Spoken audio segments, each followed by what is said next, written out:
When it comes to a franchise as big as Dragon Ball, there are a lot of ways to get into the series. You have the manga, the anime, the cool-ass TN edits set to 3 days grace. But I went for a blended approach. I watched a few episodes of Dragon Ball Z Kai on Kicks, played Tenkaichi 2 at a friend's house, and immediately bought my own copy. And the rest is history. It's that time of year again. I've looked at my favourite Dragon Ball game, I've looked at a Dragon Ball game I never got the chance to play, and now it's time to revisit the game that started it all for me. Budokai Tenkaichi 2 is often overshadowed by its younger brother because it has the girthiest roster of any Dragon Ball game and an absolutely insane modding community. I won't let anyone stand in my way! Okay, no holding back. But this is my video, and it's time for me to talk about the game that made me a lifelong Dragon Ball fan. Known in Japan as Dragon Ball Z Sparking Neo, Tenkaichi 2 was developed by Spike in the 2000s. The game was released in 2006 for the PlayStation 2, with a Wii port coming out within the next 6 months across all regions. Tenkaichi 2 received average reviews upon its release, with outlets saying that the game was great for Dragon Ball fans, but its difficult to learn and even more difficult to master controls made it a hard sell for anyone with no prior knowledge on the series. But despite these criticisms, Tenkaichi 2 sold incredibly well, reaching approximately 2 million units sold worldwide. The entire Tenkaichi trilogy is beloved by fans, but the majority of praise tends to go towards the third entry. But we all know that the second entry in any franchise is always the best. Crash Bandicoot, Shrek, Spider-Man, Knack. It's just a well-established fact. The Budokai Tenkaichi games are 3D anime fighters. Curse technique battle.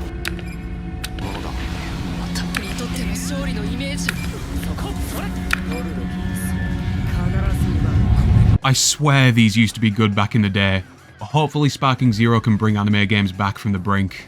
With martial arts being such a big component of Dragon Ball, you have a variety of ways to disarm your opponent. You can punch, you can kick, and if these don't do the job, you could always just...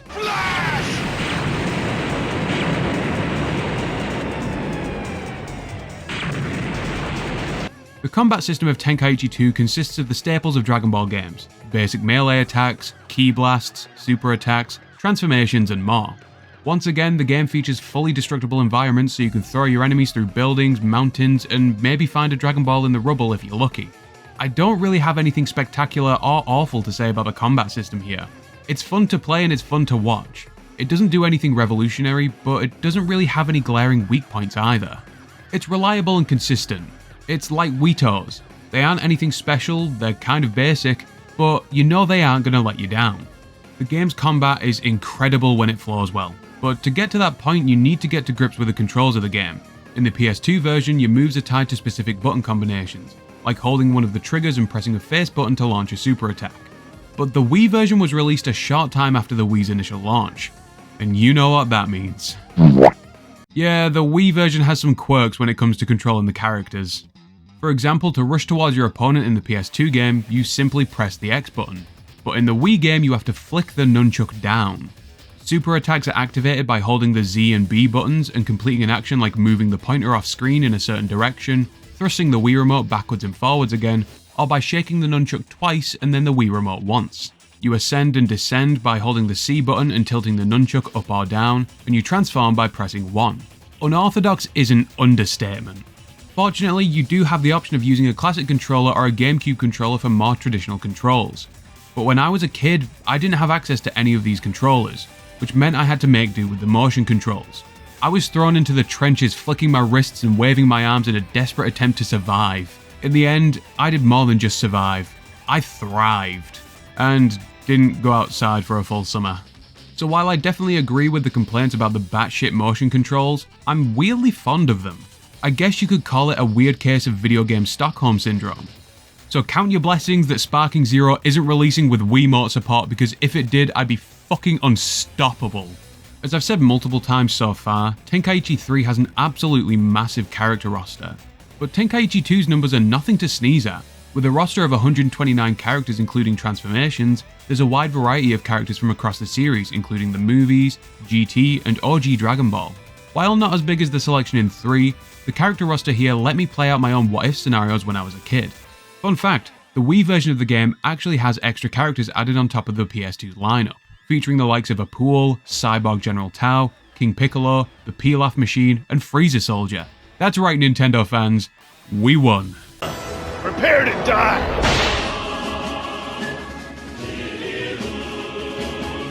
When it comes to the aesthetic of the Tenkaichi games, they can be pretty blocky, but this simplicity makes it easy to bring the world of Dragon Ball to life. The character models must still be pretty good by Toei's standards, considering they're still using the old Budokai model for Gohan in the Super Dragon Ball Heroes promotional anime. I'll be crying if I look like that too, bro. That's fucked up what they be doing to y'all. A small detail of this game's visual design that I love are the auras. As you charge your ki, your character starts to develop an aura which gets larger and brighter as your ki bar gets higher. As a kid, I always tried to end fights with a full bar of ki, so that way the end screen would look as cool as possible. As you're fighting, it's likely that you're going to get hit by a big beam of energy, and in more recent Dragon Ball games, you might get some scratches or some scuff marks. But in Tenkaichi 2, you get fucked up. When your health gets low enough and you're hit by a big attack, you come out looking like Randy from South Park. This attention to detail with the smaller aspects of the fights make the game feel so much more like Dragon Ball and elevate the gameplay to a higher level as a result. The music of Dragon Ball games is always a mixed bag. They're either really good or really forgettable. There is no in between. And luckily, Tenkaichi 2 falls into the former category. In fact, when Kenji Yamamoto was fired for plagiarism, the soundtracks for new releases of Dragon Ball games that he'd worked on were replaced, and the soundtrack for reprints of Raging Blast 2 were replaced with that of Tenkaichi 2.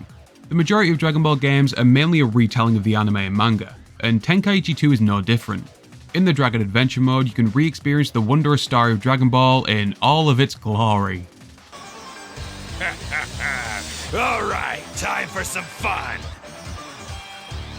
Ugh! The ground is shaking! Tien, my telekinesis won't work! No! I distinctly remember the story mode being super in-depth and a great introduction to the series. I think I was half right. Starting off with the good, the story mode encompasses a huge amount of Dragon Ball stories. While most games are just limited to the core story, and some games don't even do that much, Tenkaichi 2 also covers movies like Cooler's Revenge and Lord Slug, filler like the Garlic Jr. saga, and even GT. And while I think the amount of story here is great, the way it's presented doesn't really do the series justice in my opinion. The story's told through a combination of terrible walls of text, odd line reads, and hilariously bad animations to go along with them. Fair enough, you get a full cutscene thrown in every now and then, but the moments they decided to give them to are an odd selection to say the least. The staple scenes obviously get a full cutscene, like Goku going Super Saiyan on Namek, the father-son Kamehameha, and the Spirit Bomb against Kid Buu. But then you get stuff like Goku fighting Turles and Vegeta fighting Android 18. These are weird choices, but I'd be able to move past this if they didn't gloss over some of the best moments in the series. For example, Gohan going Super Saiyan 2 during the Cell games. One of the greatest anime moments of all time and a defining moment of the series as a whole. And what do we get?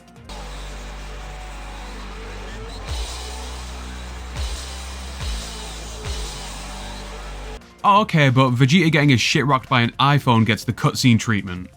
I know I've given other Dragon Ball games shit for having bad cutscenes when compared to the series, but with Tenkaichi 2, you aren't dealing with the average janky cutscene anymore.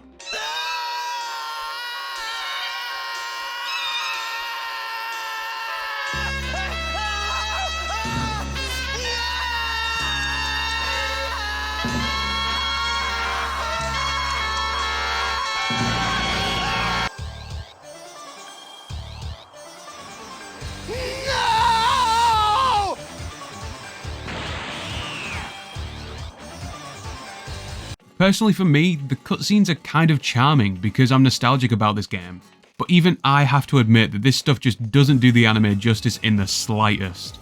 Just look at how they explain how the Z-Fighters defeat Lord Slug. Go on! You have to whistle! Apparently, human whistling is on a frequency that causes intense pain to Namekian ears. Tell me that doesn't remind you of this. Somehow Palpatine returned. But enough about the cutscenes. How does this game actually fare as an entry point into the series? And the answer is, not as well as I thought when I decided to start making this video. Each saga is comprised of smaller battles, and completing a saga unlocks the next one. And the order that you unlock them in is peculiar to say the least.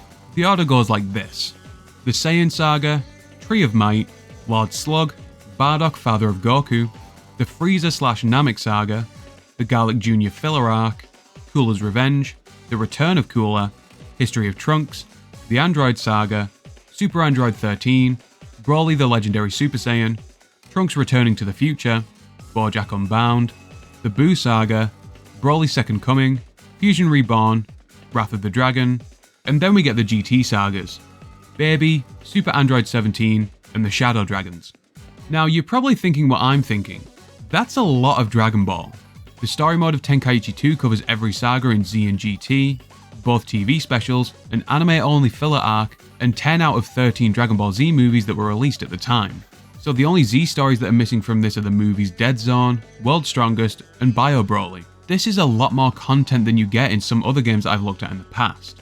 I think this makes Tenkaichi 2 a great way to get a baseline level of knowledge on Dragon Ball as a franchise. Or at least it would be if the game was able to tell these stories effectively without either compromising the story being told or boring the player. While I did mention that the game has an impressive roster with representatives from across the series, it doesn't really have enough characters to be able to tell the stories of the movies or specials properly. The only person you really fight in most of these storylines is the main villain, and maybe a henchman if you're lucky like Salza, but that's it.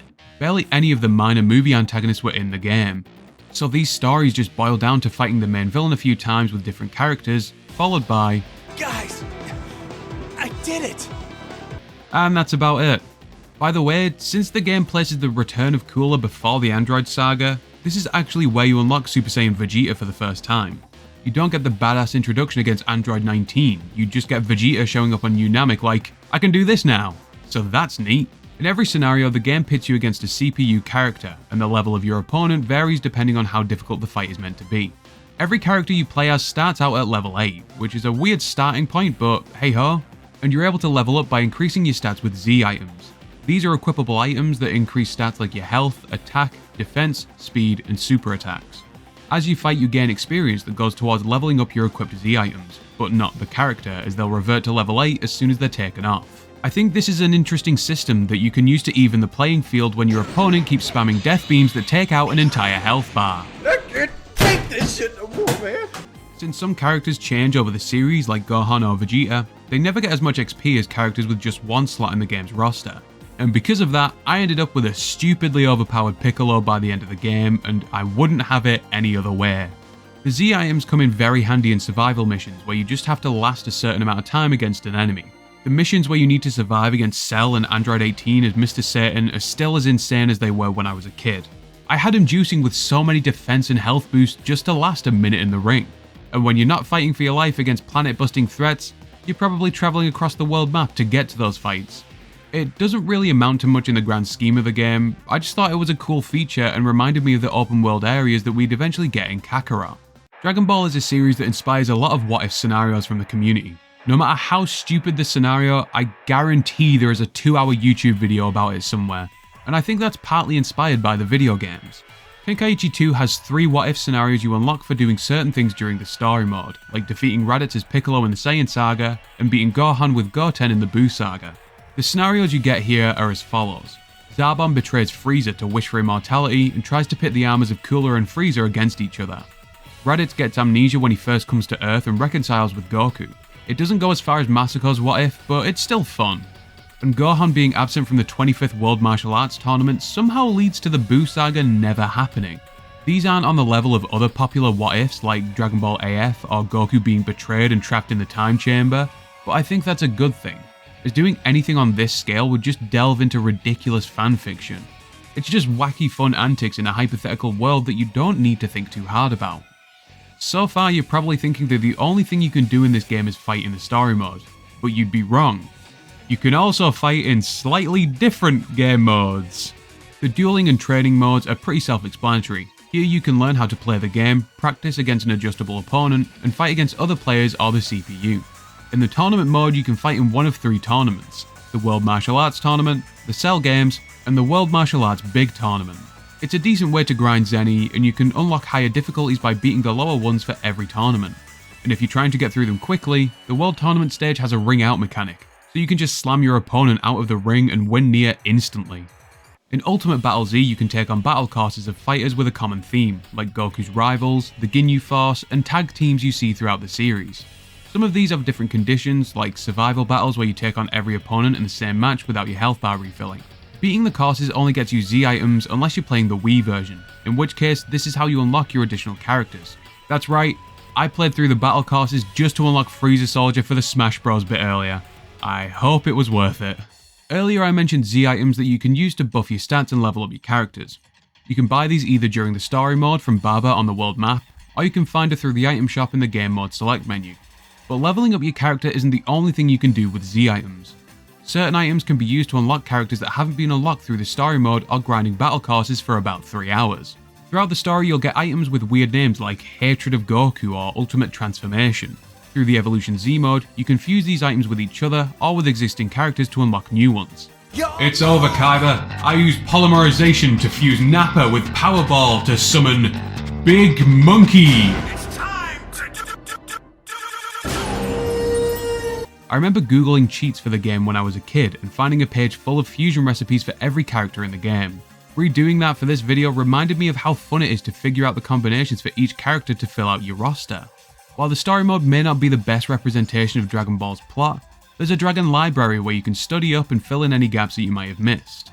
The Dragon Library has 3 different sections. You can read through the character encyclopedia to learn more about a specific character, view their model, and listen to their voice lines. You can read about the story arcs that are covered by the game, and even get a brief synopsis of the events of the original Dragon Ball.